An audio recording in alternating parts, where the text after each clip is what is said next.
വാർത്തയിലേക്ക്. പ്രവാസി റിക്രൂട്ട്മെന്റ് മേഖലയുടെ നിയന്ത്രണത്തിനും മേൽനോട്ടത്തിനുമായി പുതിയ സംവിധാനത്തിന് തുടക്കമിട്ട് ഒമാൻ.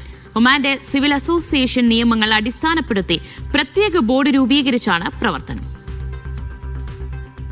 സിവിൽ അസോസിയേഷൻ നിയമപ്രകാരം രൂപീകരിച്ച association of expatriate worker recruitment ഓഫീസാണ് നിലവിൽ വരിക.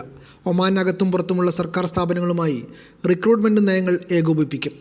ലൈസൻസുള്ള റിക്രൂട്ട്മെന്റ് ഓഫീസുകളെ അധികാരികൾക്ക് മുന്നിൽ പ്രതിനിധീകരിക്കുകയും അവരുടെ അവകാശങ്ങൾ സംരക്ഷിക്കുകയും പ്രവർത്തനങ്ങൾ ദേശീയ നിയമനിർമ്മാണത്തിന് അനുസൃതമാണെന്ന് ഉറപ്പാക്കുകയും ചെയ്യും. തൊഴിലാളികൾ ഉൾപ്പെടുന്ന തർക്കങ്ങൾ പരിഹരിക്കുന്നതിനായി അസോസിയേഷൻ വിദേശകാര്യ മന്ത്രാലയം വഴി വിദേശ എംബസികളുമായി ബന്ധപ്പെടും.